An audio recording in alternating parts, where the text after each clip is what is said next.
সকালে গরম তারপর বৃষ্টি, এমন একটা সুন্দর ওয়েদার যেখানে খেলে একদম মজা পেয়ে যাওয়ার মতো। আজকেও খেলে নিয়ে বাড়ি ফিরেছি। তারপর বাবা বলল এইসব ফুল টুলগুলো নিয়ে আসতে, আমাদের গাছের সব ফুল ঠাকুরকে দেয় বলে। এক এক করে সব সুন্দর সুন্দর ফুলগুলোকে সব নিয়ে চলে আসি আর তারপর বাবার হাতে তুলে দিই পুজো করার জন্য। আজকে দুপুরবেলা খেতে চলেছি হচ্ছে শুধুমাত্র রুটি আর আলুর দম, কিন্তু এটার একটা কারণ আছে। দুপুরবেলা ছিটে ফোটা বৃষ্টির মধ্যেই ভাবলাম একটুখানি বেরিয়ে আসি, তাই গেছিলাম রোহিতের বাড়িতে। সবাই মিলে একটুখানি বসে উনো খেলছিলাম, তারপর বাড়ি ফিরে চলে আসি। আর এই সব রেডি হয়ে ভালো মতন আমি আর জেঠু মিলে বেরিয়ে পড়েছি আজকে জেঠুর একটা পুজো দেখতে যাবো বলে। আজকের দিনটা খুবই স্পেশাল, কারণ আজকে ছিল হচ্ছে ফলহারিণী অমাবস্যা কালী পুজো। কারণ আজকের দিনেই রামকৃষ্ণ মহাদেব মায়ের নাম নিয়েছিলেন, মায়ের নামে পুজো করেছিলেন। তাই এই অমাবস্যার দিনটি খুবই জাগ্রত হিসাবে মানা হয় আমাদের হিন্দুদের কাছে। আর আমাদের আজকে এই কালী পুজোটা খুব সুন্দরভাবে জেঠু সম্পূর্ণ করেছিলেন। প্রথমে পুজো করে তারপর সবার শেষে যজ্ঞ করে। আর আমি তার মধ্যে ছোট ছোট কিছু ভিডিও করার চেষ্টা করি তোমাদের জন্য।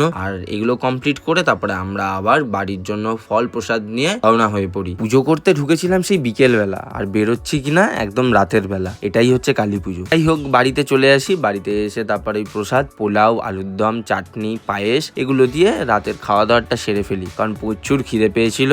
আর খাওয়া দাওয়া সম্পূর্ণ করতে করতে প্রায় 12টা 10 বেজে গেছে। খুব ঘুম পেয়ে গেছিল। তো আজকের দিনের ব্লগটা এইটুকুই। আবার কালকে নতুন দিনের নতুন ব্লগে দেখা হচ্ছে।